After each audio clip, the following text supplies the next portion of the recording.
এবার আসেন আলামিন, আমার মুখে মুখে বলেন আলামিন।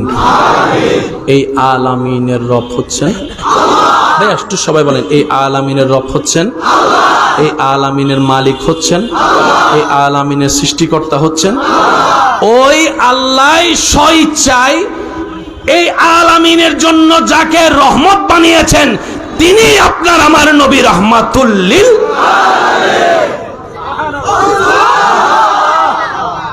এখন বুঝেন, আপনাদের এলাকায় ভোট হয়নি, ভোট কারা দি?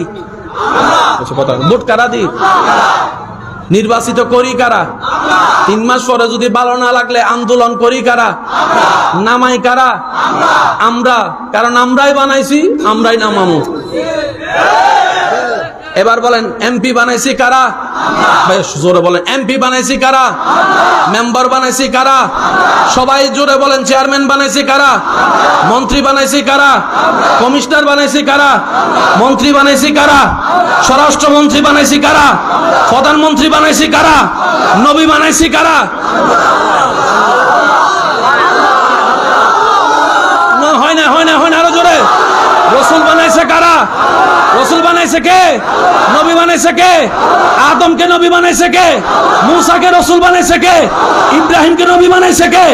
ঈসাকে রসুল বানাইছে কে? নবী রাহমাতুল লিল আলামিনকে সমস্ত নবীর ইমাম বানাইলেন কে? আল্লাহ আমাদেরকে ভোট দিতে দিতা, আমরা ভোট দিয়ে বানাইতাম। আল্লাহ কয় তোর আমি বালা করে শুনি, শখকে হইলে মাথায় তোলস, বিপক্ষে গেলে নিচে নামাজ। এমপি তোরা বানা, চেয়ারম্যান তোরা বানা। মাইকের আওয়াজ এই মুহূর্তে যত দূর যাচ্ছে গভীর মনোযোগ। কমিশনার তোরা বানা। নবী তোদেরকে আমি সিলেক্ট করতে দিব না, এটা আমি আল্লাহ সিলেক্ট করব। কোরআন ডাক দিয়ে সেই দৃশ্যের প্রেক্ষাপটকে বলে ইন্নাল্লাহ হাসতাফা আদমা, আদমকে আমি আল্লাহ নবী বানাইলাম, সুবহানাল্লাহ। মূসাকে আমি আল্লাহ নবী বানাইলাম, ঈসাকে নবী আমি বানাইলাম, দাউদকে নবী আমি বানাইলাম, মুস্তাফাকে হাবিবুল্লাহ আমি আল্লাহ বানাইলাম। সুতরাং বান্দা তোমাদের ক্যান্সেল করার কোনো সুযোগ নাই। তাহলে আমরা এখন কি করব? কয় কি আর করবা, মাইনা লও। বান্দার কাজ হচ্ছে কি করা?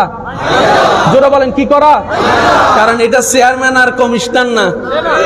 চাই না, চাইবো না, এখন সারো পদত্যাগ। এখন আপনি যদি সবাই মিলে আদম নবীর বিপক্ষে, আদম নবীরে মানি না, মানবো না, জিবরাইল তো স্লোগান কেডাও নয়। বুঝাতে পারছি?